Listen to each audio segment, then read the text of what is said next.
Sadistic Penguin Studios presents the At the Show podcast with Tom Yumper Garcia. Okay, you people sit tight, hold the fort, and keep the home fires burning. And if we're not back by dawn, call the president. And Tony Chalsa Burt. I don't know this industry jargon, YP, MP, whatever, okay? All I know is that I cannot get a record contract. We cannot get a record contract unless I take these tapes. It's almost time, so grab a drink, get your popcorn ready, and join the film discussion with two guys from Chicago talking movies.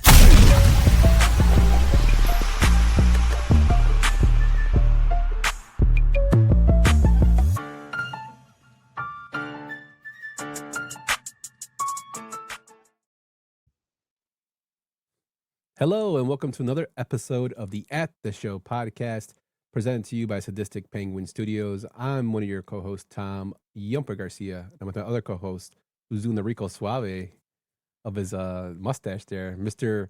Tony, the sugar baggy Burt. Sugar daddy? Oh, I'll be your sugar daddy. Yes. Oh. Hello, everyone. How are you out there this evening?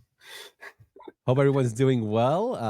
That was a mess up on the intro, but I couldn't get over the suave got me. Hey, that's how my suave gets people.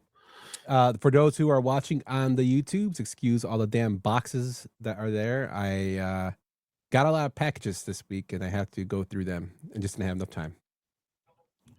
Makes So sense. you're going to see packages in the background.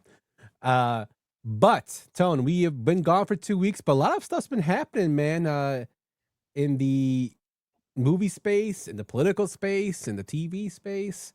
A lot of cool stuff and a lot of crappy stuff, I guess, with the passing of Robert Duvall, who we'll be talking about tonight. But a lot of good movies are coming out that I'm looking forward to. I know we talked in the text about them. I've seen some reviews of some stuff that has come out that I'm really excited about, that I want to go actually watch in theater. So we got an action-packed episode for you guys with King Ass returning for his first shot on this season, giving us a look into a news segment that we thought of with him. It's going to be good. I'm excited to dig in. Yes, sir. So let's just dig in right now, Tone. Let's go into what we've been watching this week. All right, let's do it. That's a me. And also, what were you just watching? So what were you watching this week, my friend? All right. What have I been watching this week? First thing up is a movie called Caught Stealing, directed by Darren Aronofsky. It is his shot at doing kind of like a crime thriller. It's somewhere, it kind of reminds me of somewhere between like Snatch and Pulp Fiction, and it's got a lot of cool different things going on. Got a lot of good performances in it, actually. One performance I'm going to shout out to that I didn't think I'd be saying out loud is Bad Bunny. He does a really good job in this movie. He plays kind of like a cheesy mob boss, but I was digging what he was doing. And I was also, Zoe Kravitz does always a really good job. Austin Butler, Matt Smith, Liev Schreiber shows up and does a really good job, but definitely worth checking out if you have not. Sabretooth? Sabretooth, yes. No, I haven't seen this film. I laugh because for some unknown reason, that his role as Sabretooth will always be stuck into my mind. So you made me laugh right there. Thank you. No, but all-star cast. Bad Bunny was actually in a film with Brad Pitt, Bullet Train. He actually did a no speaking role, but he fought in that film, and it was actually pretty well done. I gotta go back and rewatch that one. I watched it like right when it came out, and it's been a long time. So you telling me he's in it, and definitely give that one a rewatch. Also been watching this Monarch Legacy of Monsters. It's on season 2. Our boy Kurt Russell is in it. Honestly, for being a television show that's on Apple, they do a really good job on the FX, on the monsters. Really cool. Godzilla, King Kong.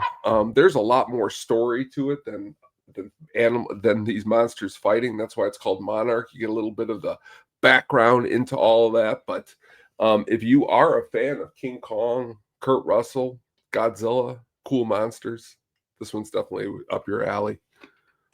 Yeah, I haven't gotten into Monarch. My buddy told me he is very interested in Monarch. I don't know if you're in the right show, my friend. But yeah, but I have watched the Godzilla movies, the King of the Monster movies. I'm also a big Godzilla fan, watching them, from Toho, which the rubber suits, even them making an appearance in Pee-wee's Big Adventure, which always cracked me up. Tony, your face right now that you froze on is In my back? hilarious. Yeah, Am I- the face you had was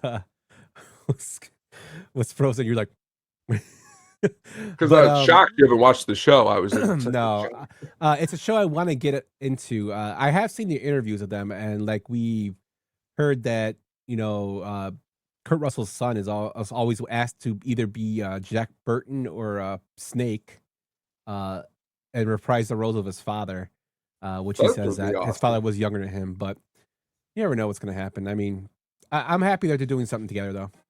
Yeah, I mean, it's always cool to see Kurt getting work done. I mean, he does a good job in this. But what have you been watching? So I actually was able to finish Fallout season 2. I finally powered through it. Finally had enough time to watch the episodes.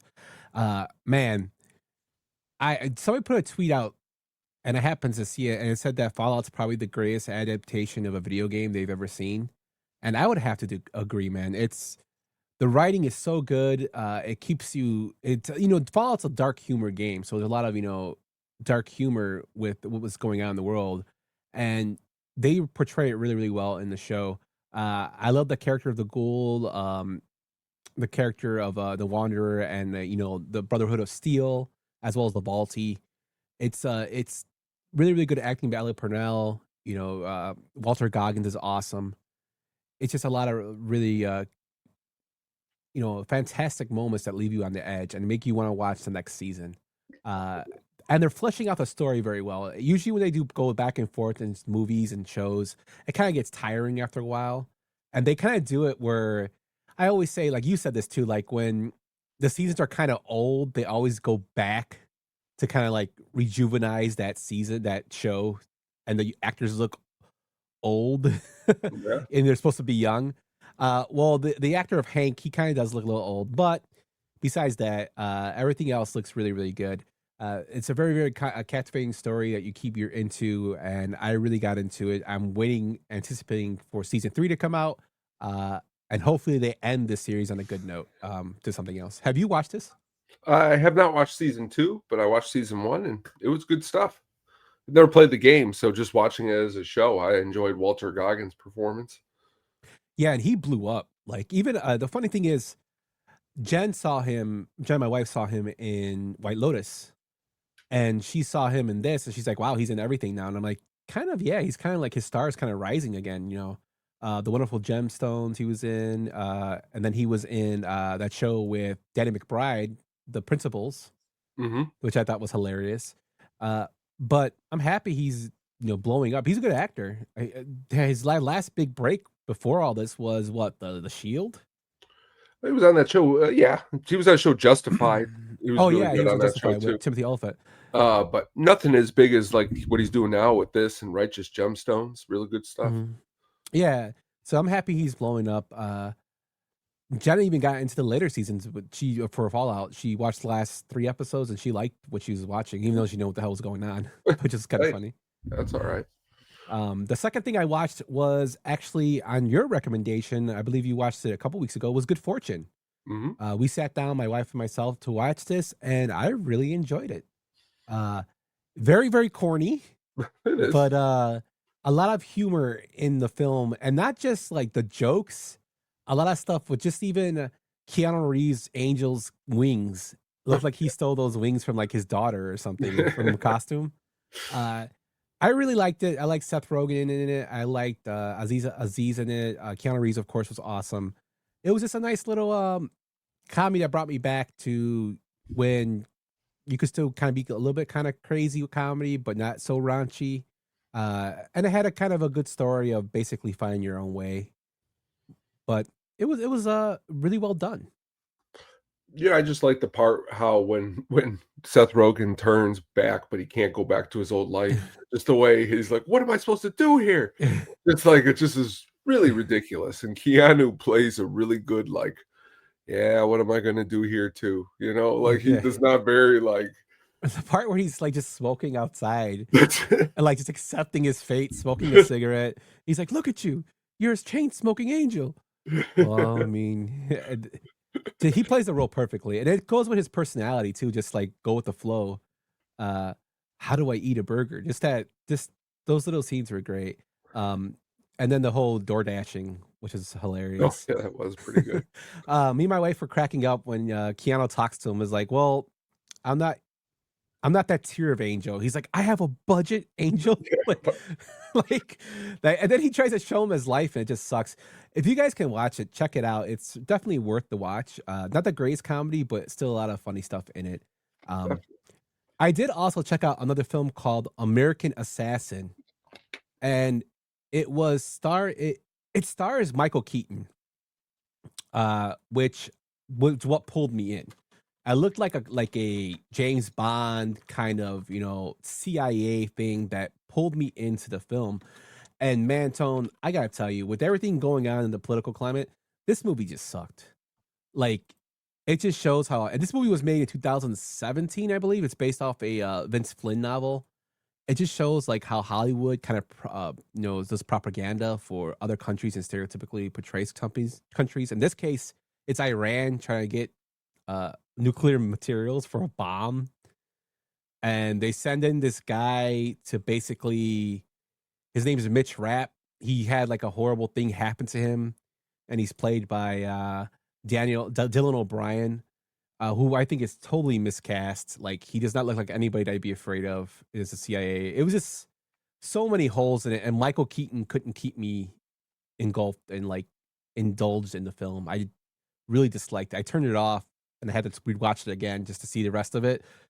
But it was really, really bad. Have you seen this film? Back in 2017, but from what I remember, I didn't like it very much. And I wanted to like it too. It was just too many things that just made no sense in it. It was back when Michael Keaton was having his run. He was having his run. Oh, and Michael, the got him. The internet bugs got him, guys.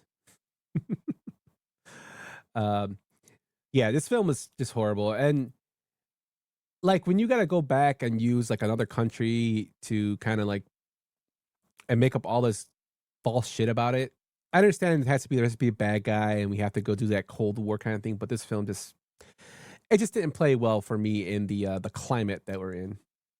I don't think Tony's ever coming back. He's kind of stuck there. Look at him, he's sleeping. But since he's not going to come back, I'm going to end this segment. Oh, he's gone. He's gone. I'm by myself. But that's what we watched this week. Let us know what you watched over at the Show podcast on Twitters or at the YouTube comments. I was just ending the segment, Tone. You were gone, and Sam did the sign of a cross for you. He froze up again. I'm here. I'm gone. Okay. I'm here. Okay. Yeah, so I ended this segment. Sam says, rest in peace, Tony. He's with Eloy in heaven. Have a good night, everybody. Man, them internets, man. But as again, that's the end of our segment for That's What We Watched this week. We're going to bring on King You Ass checked my right internet. now. You said it was fine. Remember? Oh, yeah. We're going to bring on King Ass. We're not going to give him his intro because we got a special intro for him. And King Ass, nice. Very nice. How you doing, Sam? I'm doing wonderful, gentlemen. How are you doing today? Good, my friend. Good. Adam says the movie was so bad it kicked him off. It definitely did. So Sam, we all know, like, between us, we are huge Soprano fans. I mean, I send you gifts and memes. You send me them. Anything I can find that's hilarious Sopranos, we go back and forth in text. Same thing with Tony. So when me and Tony were thinking about different ideas for the show, we came up with a Sopranos segment, and who better to host it than you? Yeah, probably a lot of people, but why not me, Cora said, look at your hair. Everybody wants to see the hair. That's what's going to give us the views, the hair. But for this segment, Sam, we've asked Sam not to give us any idea of what he's going to talk about. So Sam's going to give us either a scene or a character or anything Sopranos related, and we're going to talk about it for a little bit. But before we get to that, let's roll in with this intro for Sam and his segment. You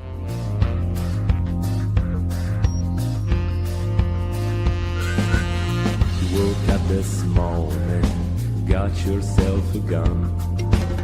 Your mama always said you'd be the chosen one. The 1 in a million, you got that burn shine. But you were born under a bad sign with a blue moon in your eye.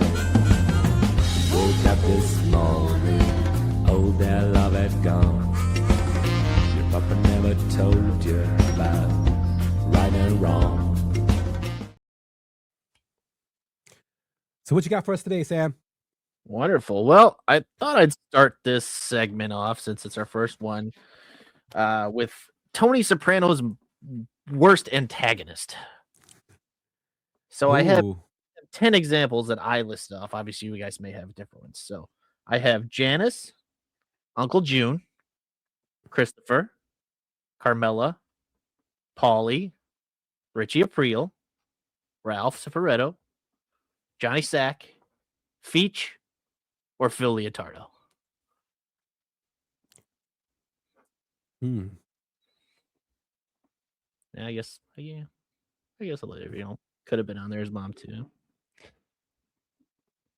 She's in a whole league of her own. It's true. Oh man, I would go if I had to choose out of that list. I would go with Janice because she pisses him off the most. Like even when she tries to sell the house, he starts banging the shit out of the phone when they call her for the realtor. And she gets him so mad he gets actually beat up by her husband. It's true, Bobby. But yeah, Harpo Under the agrees. boardwalk inside Jan's mouth.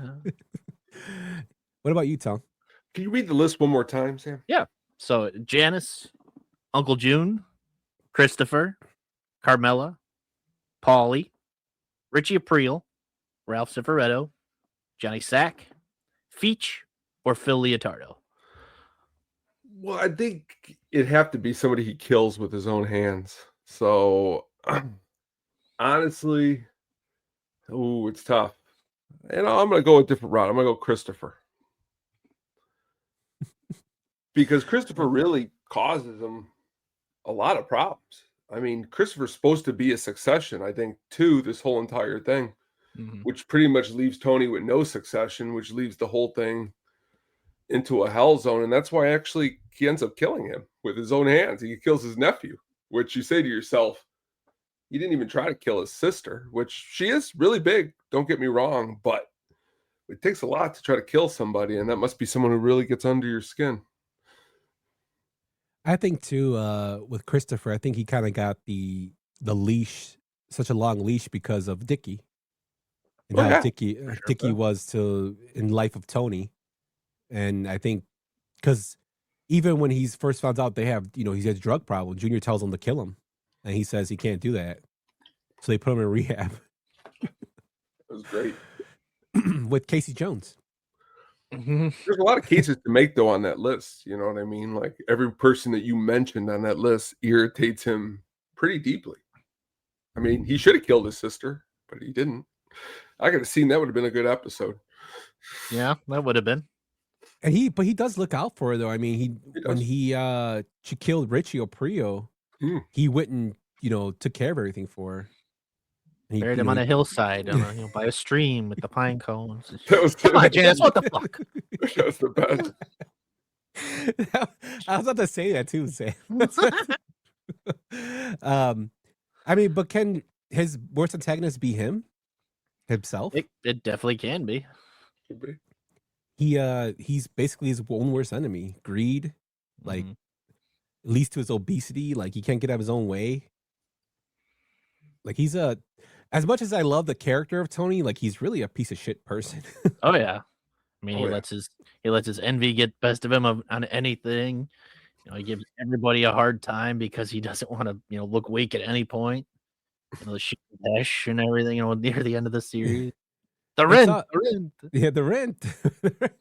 It's always funny when I think about it with him in general, because Junior says a great line when he's trying to decide who to go with, Richie Aprile or Tony. He's always like, Tony, whatever the hell's locked up in that goddamn head of his. And it's true. Yeah. Brian says, was Melfi an antagonist too? I don't think so. I don't think Melfi was. I think I'm with the Vipers. The Vipers. I think Melfi was more of what Tony wanted if he wasn't in the mob. Yeah. Something that he, like the forbidden fruit, he couldn't get. And she was tempted by it, but she never went to it. And at the end, she just basically cut him off, which I thought was kind of a stupid ending, but that's just me. Are you sure she's not the one who killed him in the restaurant? Could be. Could be. She walked into Holston's. Yeah, Holston's and just blew him away. I watched the thing on like the what's it called? The members only jacket, and how they made Eugene be the person wearing it and he gets killed. So every time that's mentioned, somebody gets killed or dies from it, and then the guy with the members only jacket, they say that's who killed Tony. I don't know. Yeah. I mean, David Chase finally came out and said he died. So yeah. Well, it's tough to even say he didn't die. I mean, Tony's dead. Like the guy who played, like, that's the only thing he really could say right now. I mean, I don't think if Gandolfini was alive, he would have said that same quote. That's just from my perspective, though. Yeah, but because they make other movies. You got Gandolfini's son in it. Let's get real close to the guy, but let's not have him in it. Like, I just don't see that happening. Yeah, I think he probably would have done something, but I mean, there was actually a really, really good breakdown of like the way Chase shot from Tony's perspective. Like, you see what Tony sees, and the person that did it was like a film student, and he did a really good job of showing how. And I don't know if Chase, he never said it was what he wanted, but it's what Chase was showing, but he never said that was his intent. But the way the film student broke it down is like when Tony's looking at the boat and hearing the ringing, you're only seeing what he sees, or when he's looking out the window, you're seeing from his eyes out, which is why. And then the line from Bobby that you probably don't know when it happens, it probably goes all black, which it probably didn't for Bobby because he got shot like 25 times on top of a train set. Not the Blue Comet. Yeah, Janice, why you gotta make fun of my hobby?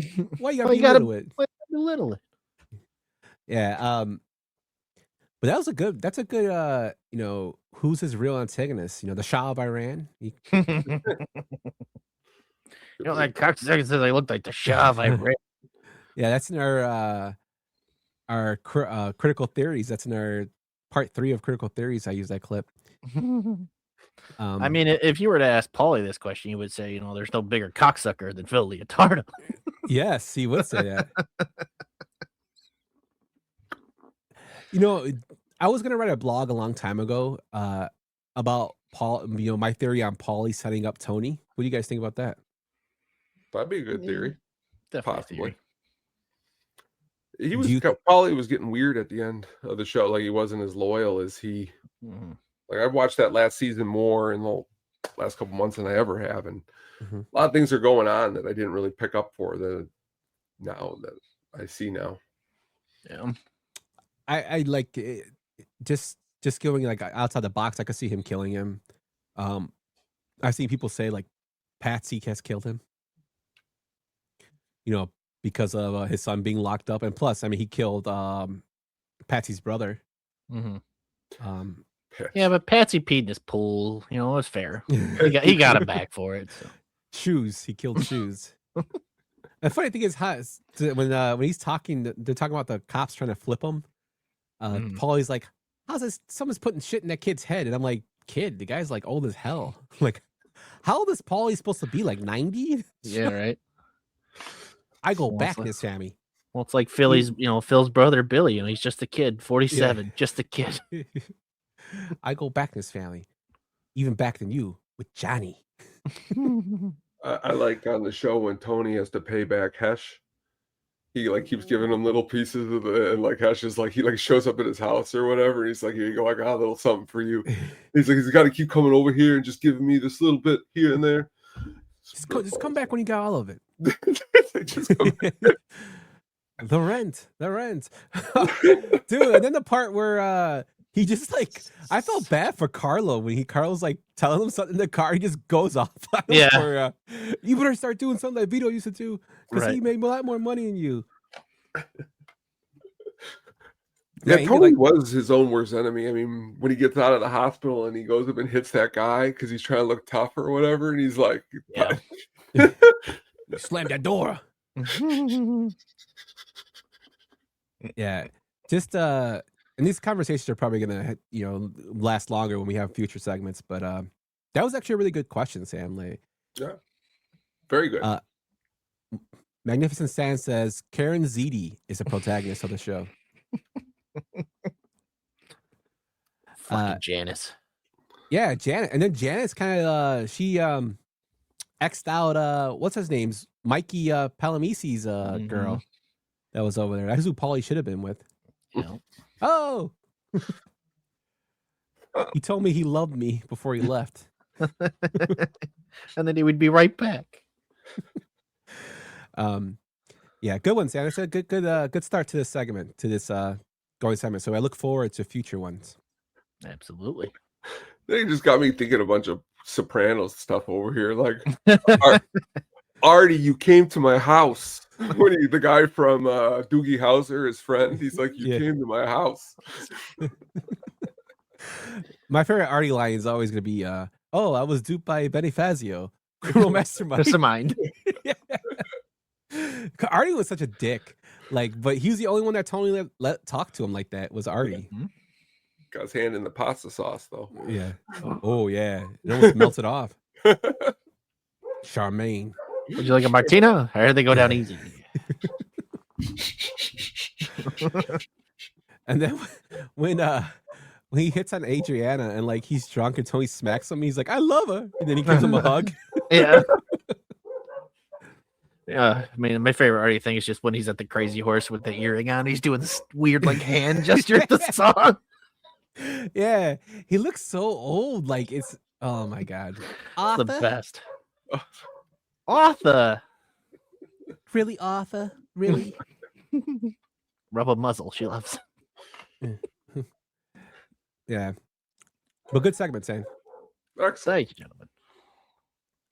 But gentlemen, before we get into the Duvall and Ryan Gosling talk, I did want to ask you a couple questions related to some news that I actually sent our guy Tony here with, some announcements coming out that Glenn Powell is actually going to be voicing Star Fox. What do you guys think about that? Were you guys big Star Fox players? I mean, in Super Smash Bros. I don't think I ever actually played the Star Fox solo games or anything like that though. Oh man. I think I still got the Super Nintendo magazine with the rollout for Star Fox or whatever. That was big time, man, when that came out. Yeah, huge. Man. Super Nintendo when it came out, and it looked like now it looks like shit. It was all polygons. But even when it came out for N64 with the Rumble Pack, that was like one of the games that came out with it. I remember playing that game with my friends, and I remember I texted you like, I wonder who they're gonna make plays Slippy, who was like the most annoying character. Oh no, I'm getting attacked. But I'm actually looking forward to this. I really enjoyed the Super Mario Brothers movie. I'm gonna take my son to see the new one that's coming out. So I thought that actually went well. This one, I'm hoping is just as good. Yeah, I thought Donald Glover playing the voice of Yoshi is an interesting choice. Oh yeah, for Super Mario Bros. Yeah, my son's really excited about it.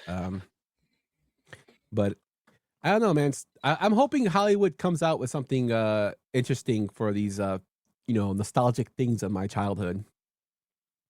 Yeah, they got Masters of the Universe coming out and Street Fighter, Mortal Kombat. It's going out again soon, so yeah, Street Fighter is going to be pretty good.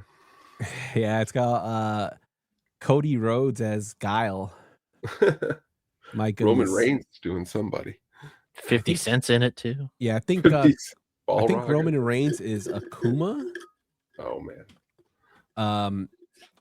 Andrew Schultz is Dan, which is a great role for him because Dan's a loser and so is he. But they didn't bring back Van Damme. Is Van Damme in it? He's back as Colonel Guile, the American with the Dutch accent. Yeah, Andrew Koji is Ryu, which is he's from the show on HBO, the Warrior show, which I kind of tried to get into. I couldn't get into it. What show? Warrior. I never heard that. It's on. It's like based. It's like set in the early 1900s.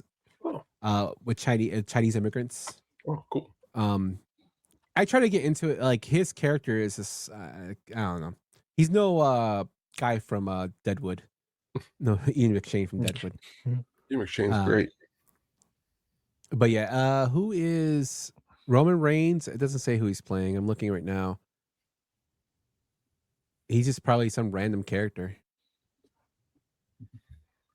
Jason Momoa is Blanca, though. Wow. Jason Momoa is Blanca. Why would they make him Blanca? It's a good question. Roman Reigns is playing Akuma. Oh, there you go. Yeah, he has Akuma. I know what? I was looking for Roman Reigns, and now I see his name, Joe Anali. He used his real name. I didn't even. If you could have put that on a quiz, I wouldn't have got it right. What's his real name? Joe Anali. Anali. His name isn't Roman? No. Shocked. And David Dalmakian is Bison, which I don't know if he's going to one-up Raul Julia. No, very, very, very, very hard.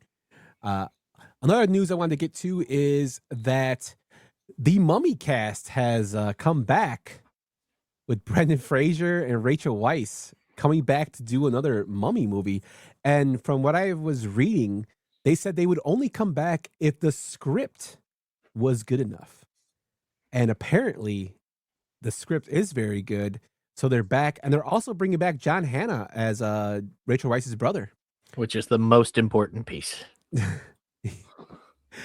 So how do you guys feel about that? Well, obviously you love the John Hannah coming back. Yeah, I love the first two Mummy movies. The Tomb of the Dragon Emperor was shit.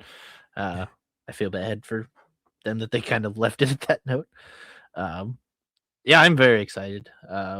I can't wait to see what direction they kind of take it in at this point, with as old as Rachel Weisz and Brendan Fraser are now. So, but he did it when he was talking about it, like doing press about it. He goes, "Brendan, are you gonna do any of your own stunts?" He goes, "No, that's what they have stunt doubles for."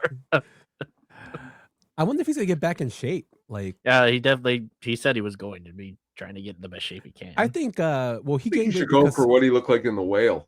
I think that would really make it a real good Oscar winning. He can get the Oscar, wrap it all up in one. Like Guillermo was Jason Bourne. Well, he had that surgery, right? That surgery that made him like big. Yeah. He had some surgery or some injury that made him like bigger. But I mean, I'm looking forward to it. I enjoyed the first two Mummy movies. The third one, I can't remember most of it. All I know is Rachel Weisz wasn't in there, and Jet Li was, and it was just really bad. Yeah. Do you think they could do they could bring back like when they did the CGI with The Rock where it looked that bad? Do you think they could put that in the new one? Just like it looked really great. We'll just have that in They it. should. Yeah, have the same bad CGI in an otherwise really well shot movie. Have him come back and say his one line, the Haku Saku.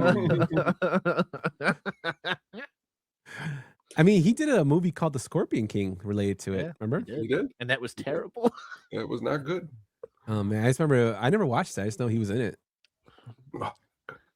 I remember we watched it because we saw the second Mummy, and we are like, oh, this must be good then. Now we're gonna see like, oh, it's The Rock, this is gonna be cool. We're kids. And we watched it, we're like, this movie sucks. Not good.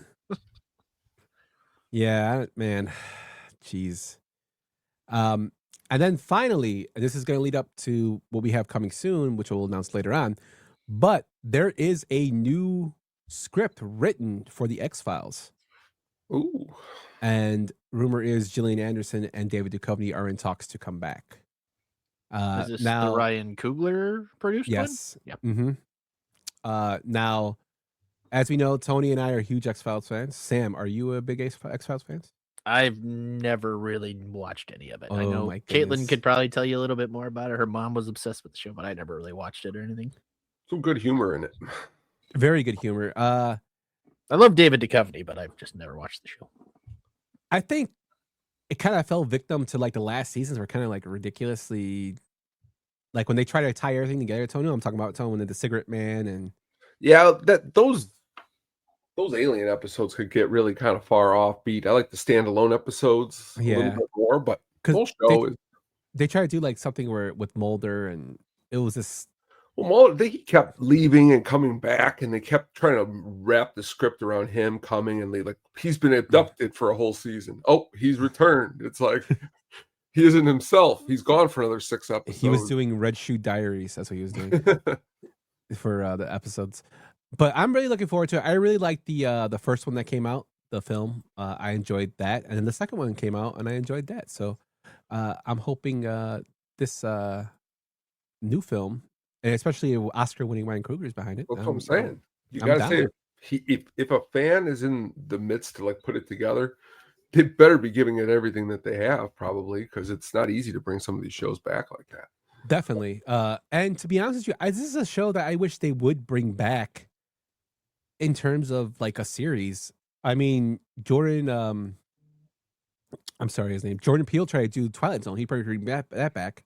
Mhm. Why don't they bring the X-Files back with updated actors? No, I mean, write something good for yeah. once. I mean, that's what we're looking for here. So hopefully if it comes back, we'll see what happens. He was dreaming of Californication. Mhm. But that's all the news I have, guys. Do you guys have any news you want to share before we move into the Duvall and Gosling talk? No, I don't have anything. You covered it right there. I mean, that X-Files news is huge. I think they just cast the other actors who are going to be playing the other ones in the show. I don't have them in front of me. I forgot their names, but it's cool that the cast is coming together. It's going to be good stuff. Yeah, look, we're really looking forward to it. But going into a somber note, we're gonna go into talk about one of the great character actors of all time, and that is Robert Duvall, who passed away last month at the age of 95. So he lived a long life. He passed away February 15th. Duvall, of course, is known for many, many roles. He's a one-time Oscar winner for for leading role as Tender Mercies, I think is the name of the role. Yeah. Tender Mercies. Yes. Was as a lead character in there. He was nominated for other roles, most recently the judge for supporting role, Civil Action, The Apostle, The Great Santini, Apocalypse Now, and The Godfather, which some will consider the greatest film ever, which I don't, but he has so many great performances, iconic roles. Like I said, The Godfather is Tom Hagen. Apocalypse Now is Kilgore. His famous line, "I love the smell of napalm in the morning." He never overreacts, and he kind of like feels like when he acts, he's always in like feeling it. He has like that dull, somber voice, that tone of voice, and that's always stuck with me, the way he talks. And I don't think there's many actors that are like that. Like Keanu Reeves has that with his. It's more of a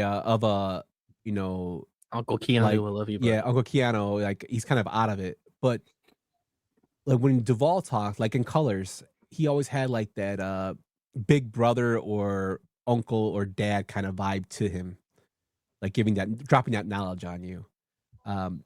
What are some of your favorite roles with him, Tone? Before I go into them, Sam, have you ever seen Kicking and Screaming? Yes. So when you sent that message earlier about not knowing Duvall, I know you've seen that movie. So you know enough. If you see just that movie, you know enough Duvall. That's everything of Duvall in one role. I think I've seen like 5 Duvall movies in my life. So hey, five's good. What are some of my favorite movies? I like him in Falling Down with Michael Douglas. I think he's really good in that. He's really good in you brought it up a little while ago, The Apostle. Thought that role was really, really good. Kicking and Screaming was one that kind of snuck up on me because I had no interest in seeing that movie really. I was in a really big like anti Will Ferrell, like in the Will in the Smith? 2000s. I would call him Will Smith. I'm more anti Will Smith though. But Kicking and Screaming does a great job in that. It's hard to say. Oh, Four Christmases. He's great in Four Christmases with Vince Vaughn. The interactions of him telling him to go up on the roof and get that whole cable situation working is good. I haven't seen a movie where he sucked in it. How about you? Yep. Personally, I agree. I think he hasn't been in a movie that he sucked in it. The movie might have been bad, but not him. He was really good in Crazy Heart. Again, like I love him in Colors. I love him in We Own the Night, which is Joaquin Phoenix. I know. Shout out to Adam. He loves Open Range. That's another great film. John Q. He's really good in. Oh, I forgot he was in John Q. Yeah. Just little like he's in those like once you realize his work of the stuff he's been in, you're like, holy shit, he was in that. One of my favorite underrated performances. It's not really a great film. It's about poker and love story. It's a love story, but I like it because it kind of like was around the time when it kind of showcases around the time when poker kind of blew up with the Chris Moneymaker, and it kind of has like a tie-in with Chris Moneymaker winning. Like there's an unknown person that wins a tournament, and that's Lucky You with Eric Bana and Drew Barrymore. Robert Duvall plays Elsie Cheever, which is Huck Cheever, Eric Bana's character's dad, and he's like this old Russell poker player that's like one of the best ever, and he just an asshole. He always beats his kid in the poker, takes his money, he doesn't give a shit. But they kind of make up at the end. But it's that's one of my favorite roles of his because Duvall being a dick is probably like some of his best acting. Yeah, it's funny you should bring that up because that was another movie that I was like, I never really watched it. And my mom really, really liked that movie a lot. And she got me to sit down and watch it. And you're absolutely right. His performance is great in that movie. Because there's a lot of learning lessons in that movie along the way too. Just a really good movie. When you're around as long as Duvall has been, he was in a Twilight Zone episode, which is crazy. The Mod Squad, The Outer Limits, MASH. He's been in a lot of stuff. That's what's cool. He's kind of inspiring to people who want to get started later in a career because you say to yourself, like, oh, everyone, that's what I always hate when people say, oh, you got to start at 20 or 21 or you're never going to make it. No, you can start now. You can start whenever you want to start. You could just look at anybody, and he's a good example of that. Yeah, and Duvall's a great example of that. Rodney Dangerfield, who didn't start until he was 40. Yeah. Another great example of getting into. So, Sam, there's always time for you to get back into comedy. Rodney, he didn't care. He went in at 40. Both of you guys. There you go. Comedy. You can go to the comedy. You guys can do a dual act. There you go. But like Sam, since you're not so much knowledgeable about Duvall, like, is there any role that you have seen him in that was stuck out to you? Yeah, I mean, obviously, Gone in 60 Seconds is always one that I remember him for a lot. He was great in that film. Like you said, Kicking and Screaming is great in that. I've only seen The Godfather once in my life, and I don't really remember it because I saw it so long ago. But obviously, vital in that. And then a movie that I watched a lot as a kid. It was like my brother and my mom's favorite movie. They watched all the time. Was a movie with him and Michael Caine called Secondhand Lions. I was actually going to just say. I was actually going to just use that. Haley Joel Osment was the kid or something. Yeah, and that. Yes, he was. Yeah. I was going to use that as a joke a minute ago. I was going to be like, "You probably seen Secondhand Lions." I have. Yes, I have. Many times. We had it on DVD. We watched it a lot. Didn't Adam say that's one of his favorite movies? Secondhand Lions. I don't know. Could be. I see that movie one time. I've never seen it. Okay. It was okay. It was okay. Yeah, I mean, not my cup of tea, but it wasn't a bad film. Right. But before the baseball movie of all time. Oh God, yeah, he's in the Natural. He's pretty good in that movie. Gonna say he's in Rookie of the Year. Yes. Oh, he's not in Major League 3. Is he in Major League 3? He could be. No, Uh-uh. no, he's not. His voice. No, I'm just kidding. Yeah, his voice is another thing too. I wish he would have did like more. What he would have been a good character in Red Dead Redemption, like a good voiceover character. Yeah. But if you haven't seen like a Duvall film, you want to see like an old school Duvall film. You can go with Colors. You can go with The Apostle. If you want to see like more Western, you can go with Open Range. You can go like to Secondhand Lions if you want more of a, I guess, coming of age story for a kid. And if you want to see something just ridiculous, Kicking and Screaming. But I mean, it's just crazy that he passed. Like I was watching clips of him on a podcast explaining To Kill a Mockingbird, explaining his roles, and he seemed in really, really good health. But again, the dude was 95 years old. So I mean, it's not like it was completely out of the ordinary for a 95-year-old guy to die.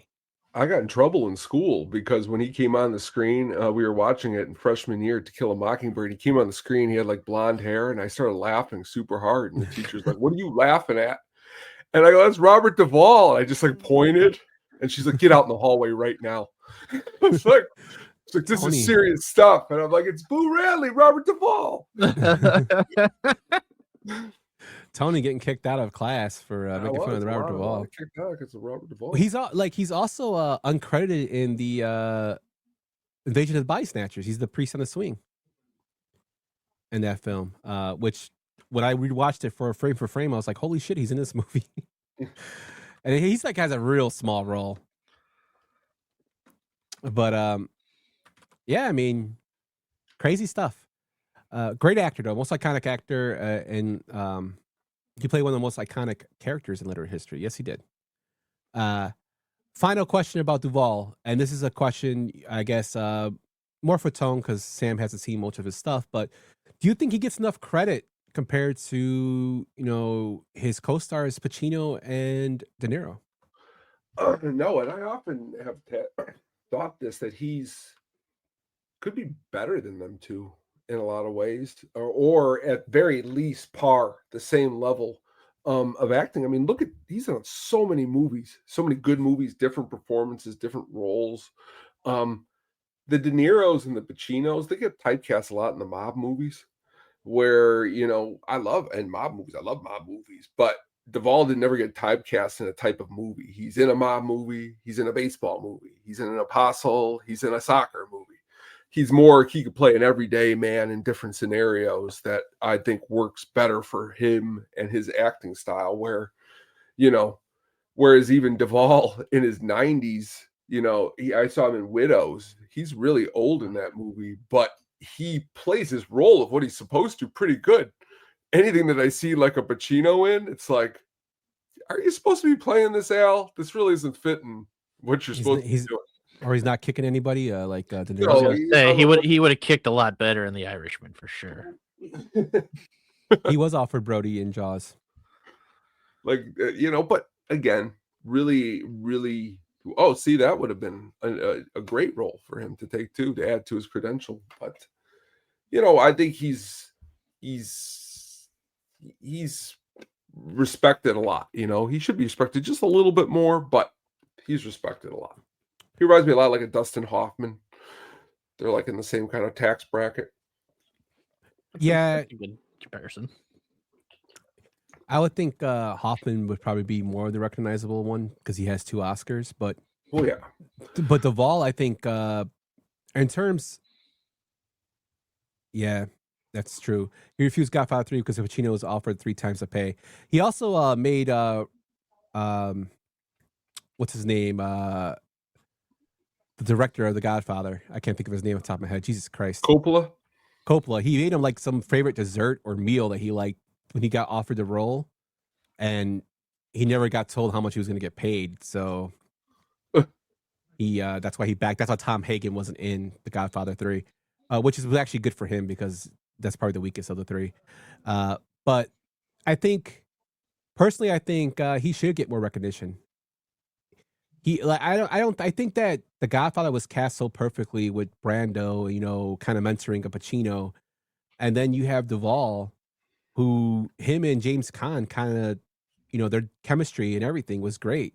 And then when Duvall was actually like a chameleon, he could basically be in a scene with anybody and play it very, very well as Tom Hagen. When he did it with Vito, when he's counseling him, or he did it with Michael when he was counseling him, trying to calm down Sonny. Even when he's with the Turk, like he just adapts to everybody very, very well, and his acting is very, is very underappreciated because everybody talks about the Pacinos and the Brandos, but the Duvall should be getting more credit than he should. Definitely. What about you, Sam? You think he should be up there with De Niro and Pacino? I feel like it. Like Tony said, he definitely had more range as an actor than either. Well, at least from what he was given the opportunities to do, he wasn't typecast, which was good for him to be able to show what he could do in multiple different scenarios and roles that he was given. So yeah, I mean, he's definitely a very renowned actor. He should be well regarded, and I think he's definitely up there in that tier. Yeah, and we wanted to, we could have done a Duvall breakdown, but it's better to have more of a conversation about him among three people to see, flesh out some ideas there.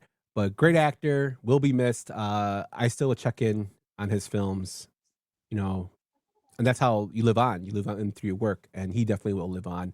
Hopefully, he gets more appreciated with years to come for his great work. But moving on to our last topic before we get into the Sugar Baggies soundtrack pick of the week is one that Sam's really excited for, and that's the career of Ryan Gosling. Oh, he got so excited he got kicked off. Now, Ryan Gosling has a new film out called Project Hail Mary. Have you seen that film, Tom? No, but I've read a lot about it. A lot of people have told me about it. I've read the book. Very familiar with everything about it. Awesome. You read the book. Sorry, I need to do a wardrobe change. I am kind enough. So, have you seen Project Hail Mary, Ryan? I mean, Sam? I have not yet. I have not found the time. I was going to see it this week, but that didn't pan out. So I'm hoping to see it either on Sunday or on Tuesday. I have not seen it either. I did watch some of the Baloney show, and Baloney told me, was saying that it was great. I didn't stick around for the end because I don't want to. He said spoilers were going to be there. I did not want to hear any spoilers. So I will watch that after I go see it. My brother saw it, and he told me it was very, very good. Everybody's saying go see it in IMAX. Go see it in IMAX. So maybe we have to go see it in IMAX to get the full experience. I was going to watch it on my phone. But... Same thing. iPhone, IMAX. What's the difference? Yeah. But since his new film is coming out, it's generating a lot of great buzz. There's a character in there that I guess a CGI character of Rocky that's becoming a basically everybody's darling. He's a new Grogu, or young Baby Yoda. He's a new one. But everybody has been talking about Project Hail Mary and how great it is, which I'm really happy for him. But just thinking about that, guys. Looking at the career of Ryan Gosling, he's come a long way, like a very long way. He started off early as a heartthrob with The Notebook. Then he transitioned to Drive, The Place Beyond the Pines. And then he's kind of at that elite status a little bit with Blade Runner 2049 coming out, La La Land, and Sam's favorite film, Barbie. He has that big acting range. He can do romance, he can do indie, he can do action. He could do comedy. And he's picking interesting and risky roles, which I think, one of the risky roles would probably be Ken in Barbie, Sam. Tell us why you love that role so much. Look, Robert Downey Jr. was fantastic as Louis Strauss in Oppenheimer, and he absolutely deserved to win that. Ryan Gosling did method acting for an action figure who's never said a word. How the hell is that possible to bring that character so to life in the way he did it? Because he had nothing to reference. I don't even know how the hell he just decided this is how the character's going to be. And it just blows my mind. Every time I watch it, I catch new things that he does as that character. And I'm like, he went all in on that role. Like he gave everything to that role, and it just blows my mind because, like, you know, they're like, oh, you know, here's what we can kind of do with Barbie. You know, she's got all these, and they're like, what the fuck do we do with Ken? They're like, no, let's just put Ryan Gosling in there and see what he does. And he's like, watch this shit. I'm gonna get nominated for an Oscar. Like, what the hell? Yeah, it was crazy when he got nominated for an Oscar. But then rewatching it, I was like, you know what? He deserved it. He really did. Like, what would you say, Tone? Yeah, I mean, as Sam said, he just really gave it all with that performance. But I've always been a huge fan of his, going all the way back to the movie he did with Sandra Bullock. Was that Murder by Numbers? I think it's what it was. He does a really, really good job in a lot of different type of roles. Drive is one of my favorite movies. Like that movie quite a lot. So it's interesting to see him now get even bigger in stratosphere, and looking at what he's got coming up even more. It looks like the sky's the limit for him coming up. Yeah, and it's crazy, you know, when I went just to look at a little bit of his career, I went back and looked at some of the stuff he did, and it totally blew my mind that he was in two of my favorite series growing up. He was in Are You Afraid of the Dark? Mm. And then I know he was in Goosebumps. He was in Say Cheese and Die. That he was the main character from there. That's cool. So he was in two of my like stuff growing up as a kid. And he was young Hercules. Yeah, he was. It's just crazy. You know, he's 5 years older than me, about a couple years older than you, Tone. But it's like, holy shit! Like, he's been doing stuff forever. Yes, he's just a lot of work. You know, a lot of good work. So he came up with the Disney, you know, stuff too, with Justin Timberlake and Britney Spears and all them. You know, he was in the Disney Club. So I mean, he's been doing this a very long time. Yeah, I mean, he just really lots of. I mean, his first in the 90s. You know what I mean? Remember the Titans? Crazy. Absolute liability at cornerback, but that's why he became an actor. Yeah, he had PD take over for him. The funny thing about the Mickey Mouse Club, Sam, was when we lived on the South Side. When we lived in like the back of the yards area, my parents were the first person. Like, we lived in a 2-flat, and it was like our second floor was split into apartments. My dad's aunt lived in front, and we lived in the back. And then my dad's sister lived downstairs with my dad's stepmother and father. So his younger sister. She would come upstairs and watch Mickey Mouse Club because we were the only household in that whole house that had cable. And she would beat the shit out of me because she's like 7 years old, older than me, to get the remote, and I would have to fucking sit and watch the MIC, and I hate that fucking show. I hate it, like, to this day, I hate it. Yeah, and I'm like, she wanted to watch, and it was so, now I think about it, it's like the worst show ever, and you're making me watch this as like a little kid, stupid show. So yeah, Mickey Mouse Club, I hate Mickey Mouse Club.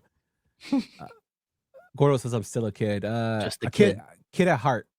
You're like Philly the Turtle, and I'm your kid brother. Continuing with the Gosling talk here, guys. I got a couple other quick questions for you guys. So has he reached his superstar status in your mind? One would say because of box office, and some would say he doesn't open every movie. He's more selective.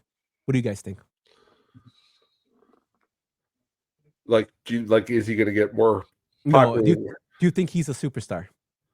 Yeah, at this point, after these last couple movies, and now he's going to star in a Star Wars movie after this one. Yeah, I think you're going to have to say yeah. Sam, I know you're going to say yeah.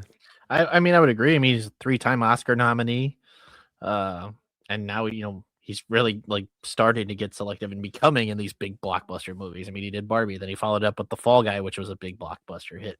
Now, obviously, Project Hail Mary is going to be a big blockbuster hit. And then obviously the next one is the Starfighter Star Wars movie. So he's just knocking them off one by one, you know, getting things through and blowing up even more than he was even like when he did The Notebook and stuff like that. So it's crazy to see that trajectory like kind of teeter off a little bit, come back up, and then just skyrocket again for him.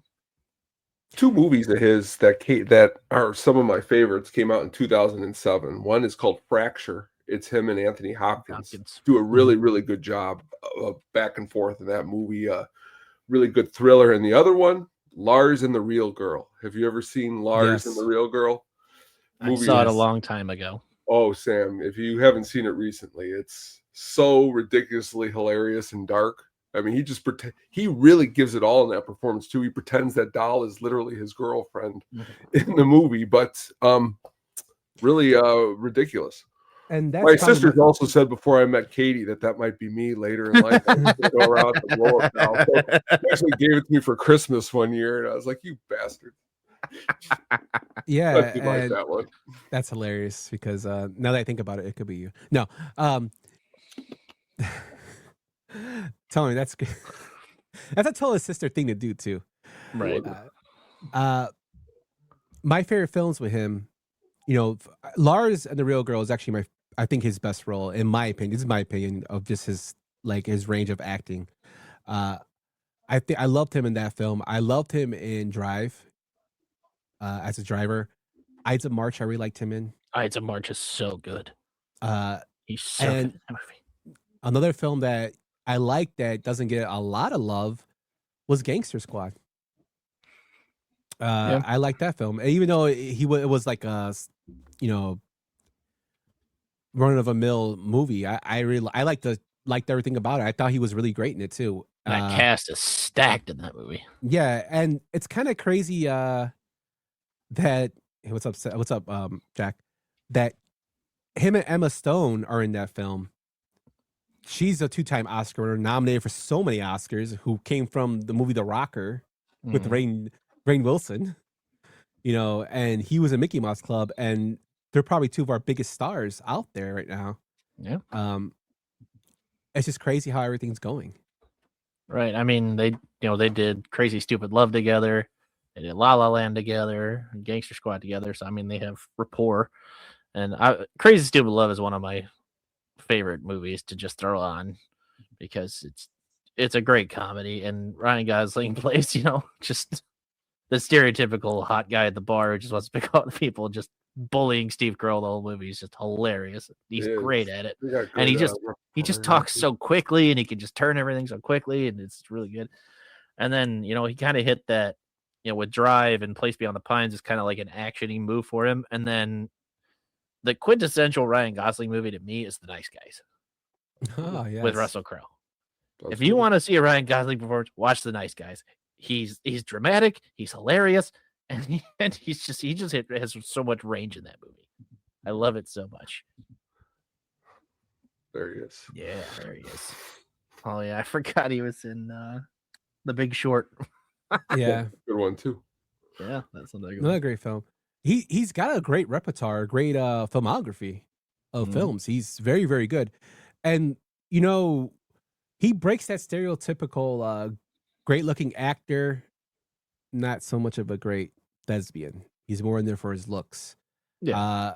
And I mean, that's something that's, I think, is evolving too. There like, you have Brad Pitt, and Brad Pitt was a great actor, but I mean, you've had good looking actors who are like, yeah, like they kind of, perfect example, Dean Cain. Fucking psycho now, but he was a good looking actor. He got the role of Superman, and then the other roles just based off his looks, and then he kind of, Taylor Lautner, from good looking guy, not so much the great actor. Person that's broken out of that mold, Robert Pattinson. Mm-hmm. Good looking dude, was getting typecast, had to go and do something on his own. Did the film with our guy. Christopher Nolan? Tenet? Not Tenet. With our guy from Robert Eggers. Norman Osborn. Oh yeah, with Willem Dafoe, The Lighthouse. Yeah, The Lighthouse. William Dafoe. My memory is really shit, guys. All right, but you're only 72. It's okay. We I feel like it. But yeah, he had to do different roles because he's getting typecast. Did his own thing, and now he's got it all. Like, he's branching out. And I think Gosling, luckily for him, didn't have to get typecast, but he's so versatile. He can basically play anything: comedy, romantic, something serious, sci-fi. Blade Runner. I thought Blade Runner was gonna be bad because he was in it. I'm like, man, and they brought back Harrison Ford, I'm like, please don't rehash, make it something different. I fucking loved that movie. I wish they would have continued more of it. But I thought it was a great sequel to the original. It was like a homage and everything, and it had a lot to do with him and Harrison Ford's dynamic. He's become an exceptional, actor. I think in the future, an Oscar is going to definitely be, within reach for him. Oh, for sure. Especially, the recent successes that he's been through, and with every character, he's able to adapt to it. But you can always tell there's just like a little bit of him in every character. Like he just has some sort of quick quip that he has from a character or anything. There's always a little piece of Ryan Gosling hiding somewhere in those characters that he like lets out in certain parts. And you're like, there he is. There, that makes it charming. Mm-hmm. Jack says unrated soundtrack is very true. Crazy Stupid Love. I would say I agree with that as well. Dig into that one. But I like these little like mini conversations of breaking down people's careers. And I think it's a better way of me just naming off all these films. Let's go into the films. It's more of a greater conversation, in my opinion. Yeah. For those out there who are listening, let us know what you think about these topics of Gosling and Duvall. What do you think was Gosling's favorite performance? What was his worst? What's his most underrated movie? Is he a superstar yet, or does he have to get that Oscar to reach that status? Speaking of the Oscars, Sam, I know you watch them every year. I know Tone, we watch them every year.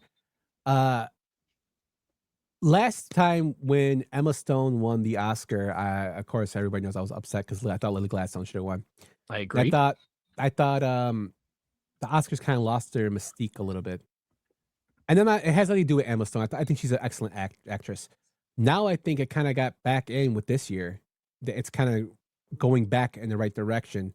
What do you guys think? You think of the Oscars kind of hit or miss now, or is it kind of getting back to people that should be winning? This year specifically was interesting just because of how different each award show was going. Like there was a different BAFTA winner, there were different Golden Globe winners, there was somebody different at this, the SAG Awards or the Actor Awards. So you never really knew who the front runner was going to be. Obviously, everybody thought Timothée Chalamet for Marty Supreme was going to be the best actor. I mean, that was just going to be running away with that. And then, the Actor Awards happen, Michael B. Jordan wins, and then you're like, oh, the Oscars could be a little bit more interesting. And then, same thing with Amy Madigan, as supporting actress. Like there was different for that. And then Stellan Skarsgård won for supporting actor. And like, they're at the Golden Globes. So, I mean, it felt like there was definitely more diverse choices based like differing from the patterns that we saw leading up to the Oscars. I mean, the only one that was really doing the whole circuit was Jessie Buckley. So it was nice to see on, Paul Thomas Anderson for writing and directing, but otherwise, the whole awards race was different, and it was nice to see. Like even when some people were winning the Oscar, I was like, oh, good, finally. Like good for Ryan Coogler, good for Michael B. Jordan. Like it was great to see. I mean, I know everybody wanted Sinners to win everything, and there's always going to be that one movie every year that everybody wants to win everything, but it was good that we saw like a lot of diverse between a lot of the films winning. So it was good to see this year. Tom, I would agree. I would definitely agree with that too. It's good to get a little bit of everything. Yeah, and I think I said this on the Oscar show. I think this is the first year in a long time that I can say I wasn't upset with anybody winning, or like disappointed. Not really upset, more disappointed. I could see all the nominees winning. Like when we did the Best Supporting Actor, I thought I wanted Benicio del Toro to win, but Tony picked Sean Penn, and I wouldn't mind him winning either. They both were very, very good. Yeah. Delroy Lindo was very good, even though he was upset that Sean Penn won. But I mean, I thought the Oscars was just kind of a crapshoot, and I'm really happy Michael B. Jordan won. Just for his career. And well, if they would have phoned me in when I was picking that Sean Penn wasn't going to be there, I wouldn't have picked his ass. I would have picked I would have picked Benicio. Because when Kieran was like, or does he even care? He's like pretty much done us up there. Well, apparently it came out saying that he doesn't really care about awards anymore, which is kind of like ironic because he's one of the few to win 3 Oscars. 3 Oscars, yeah. I'm too good for them. Yeah, but he's another he's a kind of a under the radar like superstar in Sean Penn. He is. Yeah. He has Yep. all these Oscars and these great roles, but when you think superstar, you think of Leo Right. DiCaprio. You don't think of Sean Penn right away. Mhm. He's It's crazy. I mean, Sean Penn's first 2 Oscars were leading actors, and this one's a supporting actor. You know, Yeah, it's the first time he's ever nominated for a supporting actor, I think, too. So yeah, and he wins. He's unbelievable. my favorite rumor I heard about him not being there was because they wouldn't let him smoke inside. So he's like, I'm not going. Yeah, Spicoli. Did you guys ever see when he went to Mexico to talk to El Chapo? Yes. All right, so No, I don't remember that. he went to Mexico a few years ago when El Chapo was out of jail, and he I don't know if he was like a go-between tone or something. There's something he did, and he went to talk to him, and there was this big uproar about why is Sean Penn talking to the cartel, and I'm like, it's in hit movies. Every Snatcher hung around with mobsters and shit, Anyway, somebody, I think it was from The Onion. They did what they believed El Chapo and Sean Penn would be talking about, and it was like El Chapo calling him and saying, "I just watched Fast Times at Ridgemont High. Your character Spicoli has really inspired me. To get it really inspired me, and now I know why I got into the drug selling business and all that stuff. Just stuff like that. It was hilarious, and that's what I think of when Sean Penn, because he's so serious and everything. When he talks, but that always cracked me up about him. And it's just crazy he didn't show up for the Oscars, but. Well, I mean, that was the Nikki Glaser joke at the Golden Globes when he was there. It's Sean's been such a great humanitarian. If a country's in trouble, he'll go there and do cocaine there. Yeah, he's a great thespian. Sorry, I'm losing my voice. Yeah, very much. But guys, any closing remarks on what we've been talking about? Gotta see Project Hail Mary. It sounds like it's awesome. Yeah, that's definitely out there. One more thing I'll say about Ryan Gosling is there's a movie on Netflix that he did a few years ago with Chris Evans that people were a little bit torn about. That the Russo brothers directed, The Gray Man. I enjoy it very much. I think Gosling is great in that movie. I think Chris Evans is also hilarious as a bad guy with a really bad haircut and a mustache. But yeah, it's great action. It's it's really fun, and the soundtrack of that movie is also very good too. That's another guy who blew up, Chris Evans. Mm-hmm. He's really hilarious in Free Guy. Yeah. His little cameo in there. What the shit? Yeah. With the shield, yeah. Yeah, I actually like that film. I'm a sucker for those films. That's why I watched this stupid American's Assassin. And it let me down. It let me down. But if you want to see Michael Keaton beat the shit out of somebody, Tone, American Assassin. Yeah. So that's our talk for the Duvall and Gosling talk, Sam. We're gonna go into what's coming soon, and then we're gonna go into Sugar Baggy's soundtrack pick of the week. You want to stick around for that stuff, Sam? Sure. Why not? Cool. So with that, Tone, let me do the coming soon, Tone, and you can announce what's coming soon, my friend. We haven't used this one in a while. Let's get ready to rumble! Coming soon. Próximamente. Coming soon. Coming soon. All right. In 2 weeks, we will be back talking X-Files. We'll be picking some of our favorite episodes, and we will be digging deep into them. What's cool about the X-Files is there's a lot of famous people that have appeared in a lot of X-Files episodes, from Brad Dourif to, well, you name it. They did a whole episode where it was in the style of Cops. That might be one we might pick. We just don't know, but please tune in because we're celebrating Ryan Coogler taking over the show, and we're going to talk about our favorite episodes. Yeah, really looking forward to this. Tony, you're you're probably the biggest X-Files fans I know. It's so funny because you should say that, because I haven't watched it in a couple months, and literally last night I put it on because it's on one of the channels, and they just play it from the beginning to the end, so you catch it. And I think it was season 4 last night. Good stuff. Good stuff. Yeah, it's a show that when it's on, I watch it, even if it's in the middle of an episode. It resonates with. I think it used to come on every Friday night on Fox. I just remember the commercials for it. I remember watching it with my parents. It was like Outer Limits, And X-Files was something we watched all the time.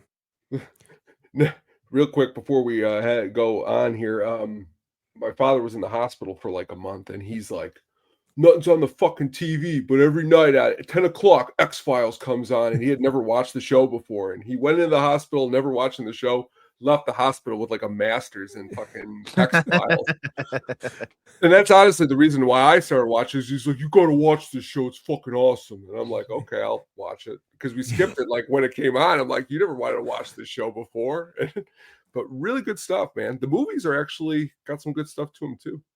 Yeah, when you said about your dad, I thought he was going to talk about the Outer Limits episode with Jeff Daniels and the Sand Kings. Oh yes, that was I thought but yeah, so really, really looking forward to the X-Files. Sam, if you haven't watched the X-Files, man, this might get you into wanting to see what episodes to check out. So we'll give our 10 X-Files that week. Before we go into the Sugar Baggy soundtrack pick of the week, Tone, let everybody know what's going on at the Hookup on Music. Tomorrow night we'll be back with episode 146, I believe, and we are have a guest. The episode's already recorded, just needs to be posted. We already did it. Mike from Chirp Radio stopped by, and we went through some of our favorite songs, some things he's been picking on his radio show, like the new Gorillaz album. Really good stuff there. So check that out, please. And pretty soon, Shaken and Not Stirred will be back talking Skyfall. Yes, that's actually one of my favorite shows, is Shaken Not Stirred. And it's just because Adam gets so into it. You know, I got a bone to pick with that show. Please. I know it is. It goes on when I'm on, and I'm mad about it because I want to watch it. Well, you know, I have been collecting residuals for you that when I see you that I have to give you. So I was like waiting. I was like, oh, once I get to like the Daniel Craig Bonds, you know, I can hop back in because I love those movies. And then I was like, all right. And then I saw like the QC. I'm like, all right, wait, when is? Damn it! Yeah, I was like, I want to watch it live. So do I. I try to watch it, but usually I'm working, so I can't even do that because they're always talking to me. I will have to watch it on the reruns. There's the Asscast too. I have to watch on the reruns because I'm always working. But two good stuff, Tone. To be honest with you, the Hookup on Music has been getting a lot of views on the TikToks and the shorts. People love to not only argue with you, but also throw your great comments and say good things about you while they're not hating on you. So that's what's great about it, because it's the first time in my life people can say things to me, good or bad, and I don't respond either way. I just look and smile. Usually I could be like, you're wrong. No, I'm not going to do that. I just look and say, well, you got an opinion. That's great. Yeah, but most of it is positive, which I'm really happy for. I always love to see, especially when you look at the YouTube, like when you click the little thing, like if there's comments at the top and it just says like good, bad. Wow, that's cool. Sam, what's going on the Asscast, my friend? Well, we just did an episode last night. We talked a little baseball, but we won't be doing a show next Thursday, as a lot of us will be at the White Sox home opener. So we'll be back in a couple. So yeah, things are going well there. So every Thursday at 7:00, if we're available, we're live on YouTube. Yeah, and also talking out of your ass on Tuesdays. Yeah, we've been again on a bit of a hiatus, but just because some people have been busy, but we'll be getting back into that very soon. Listen, man, this show knows about hiatus. Okay, we know busy. Yeah, something's always happening where I'm like, it's either me or Tone, and I'm like, shit. But we are getting back into the swing of things. So be sure to check out Sam over on the Asscast.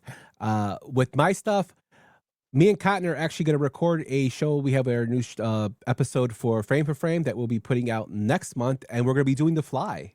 Ooh. We're going to do the Jeff Goldblum Fly and the original, because Cotton's never seen the original, so he wanted to watch that.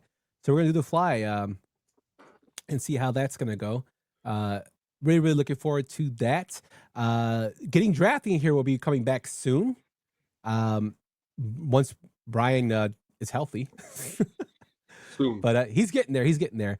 If you want to check out a vlog I wrote on the English band South Arcade, I've been listening to them a lot. lot of Paramore vibes I get from them. Just stuff that brought me back to the early 2000s. Really like that band. Probably more than I should. But I was telling my wife today, I kind of getting in on the ground floor like I did with Soccer Mommy, and now Soccer Mommy's big. So hopefully South Arcade gets there. What'd you think of South Arcade, Tom? He froze. Froze. My guy hasn't moved in 10 minutes. But yeah, check it out on sadisticpenguinstudios.com. 30 minutes later, I'm back. What'd you think of South Arcade, Tom? Not bad. Excellent article that you wrote. And honestly, it's always cool checking out new music. So cool that you found a new band to share and spread. I'm ready for you, Tony, and you'll never know what hit you. What? What's Jack talking about? I think he's talking about the pod episode, whatever drafty pod, whatever we do. Oh, okay. I was like, what? We got something else going on. Shh. Okay. So that's what's going on over at the Penguin and the Ass Crew.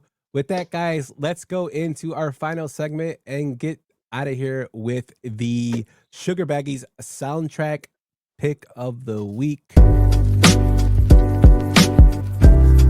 The Sugar Baggies soundtrack pick of the week.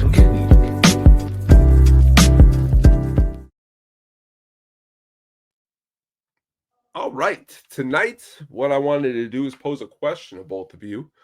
What is your favorite James Bond theme song from the movies? Like, what's your favorite one from all 20-something movies? Which one would you say is your favorite?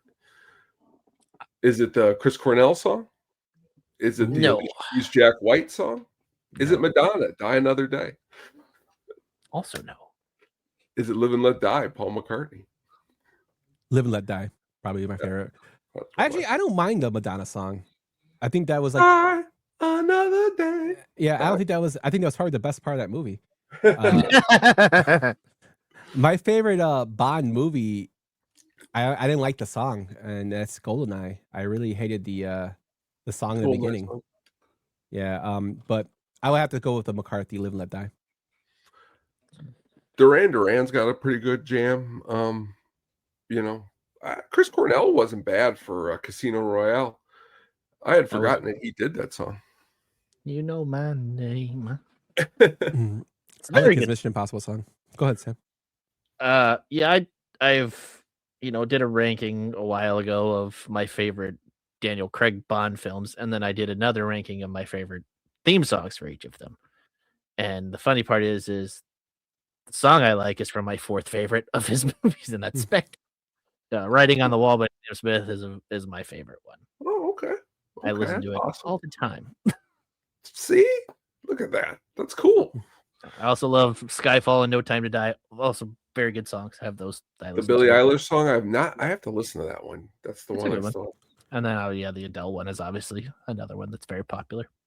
I forgot The World Was Not Enough because that movie. Did you like the Jack White, Alicia Keys one? I do. Not as much as the Cornell one, but yeah, it's still good. Yeah. I feel like all the Craig Bonds had good theme songs to them. They did. Craig Bond movies are really cool. Real stylish. Is there a new Bond coming out anytime soon? They got the director, who is Denis Villeneuve. What I heard this week is the gentleman from that new movie. What's his name? The one from The Secret Agent. It was nominated. Who was the actor that was nominated from Wagner Moura? Yeah, he's been being talked to as the villain in whatever they're going to be doing. Ooh, he'd be a good one. Yeah, he would be. I could see it because those Daniel Craig villains were really good in those movies. Mm-hmm. They're trying to find the Bond right now. Is really where it's at. That's what they're trying to do. So as soon as they get Bond, I think they'll be ready to start going. Come on, Danny DeVito. Aaron Taylor Johnson, they're saying. Yeah, him and Henry Cavill were like the ones that they've been talking about. Dude, just give it to Iris, bro. Just give it to Iris. I just want to make Adam mad. Just give it to Iris. Just give it to Joseph Gordon-Levitt. Just give it to him. How about Gary Busey? Let's give it to Gary Busey. You know, Give it buddy the bones of Patrick Swayze. Come on.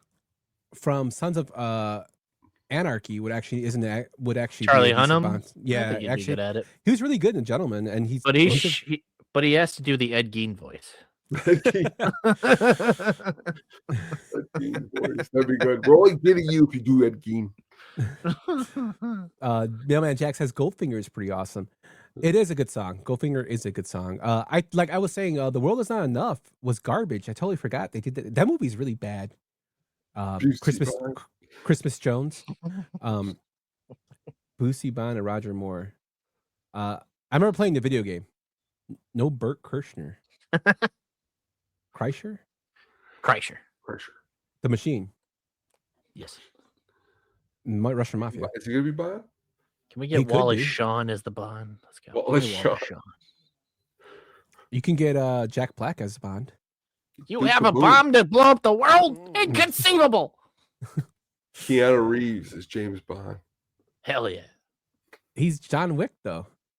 That's what's so cool. He'll be going from one set to the other, and you won't even know the difference. What about Matthew Berry? Matthew Berry. I think Keanu's going to retire soon. He might. Probably. He seems like a dude that's just like, I'm just going to chill. A shirtless Bond would slap. I mean, Daniel Craig was shirtless. A lot. yeah, with his little Speedo on. I don't know. I do want Idris Elba to win the James Bond thing, but I know he's not going to. I just think it would be kind of cool. I think he'd be a good guy. But yeah, thank you, Tone, for shutting me up. We have a big announcement to make. We have a new shirt coming out for the At the Show podcast. A special limited time shirt that we went 8-bit for. It's going to be our 8-bit tee, where cult films live, is basically what our podcast is about, because we love the cult films. On the shirt, we have our penguin characters of Snake, Jack Burton, and the Crow, all in a Big Trouble in Little China backdrop. I try to make it as 8-bit as possible with the grainy filters and all that stuff. It took me a while to work on this. I had a couple other ideas, but I like this one the best. Tony agreed. So you can get yours. It's on sale right now at statisticpenguin.printify.me. It's going to be on there for a limited time. So guys, be sure to check it out again at statisticpenguin.printify.me. You know what, Tom? I'm so glad you brought this up because I almost forgot about it. That's honestly, I was sneaking it right here at the end. Yeah. So be sure to get that. I made a video and it was supposed to go on, but only went for 5 seconds like this. So, but that's our show for today, guys. Sam, thank you so much for coming on and joining. Always a fun time when you come on. We got to get you on for some more comedy stuff and talk some more, pick your brain about some comedy movies coming forward. Because I know you and Tony go on forever about that stuff. Why don't you plug your stuff one last time, my friend?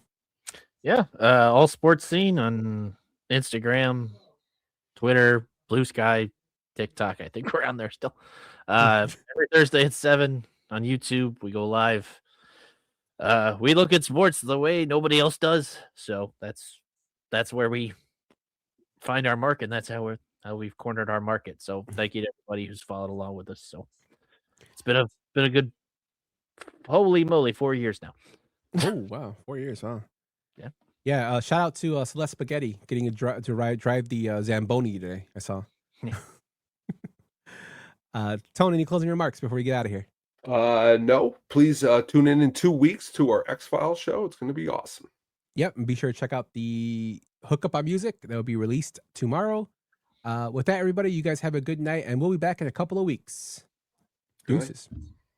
Thanks for listening to the At the Show podcast, a Sadistic Penguin Studios production. Game over, man. It's game over. What the fuck are we gonna do now? What are we gonna do? Maybe we could build a fire, sing a couple of songs, huh? Why don't we try that?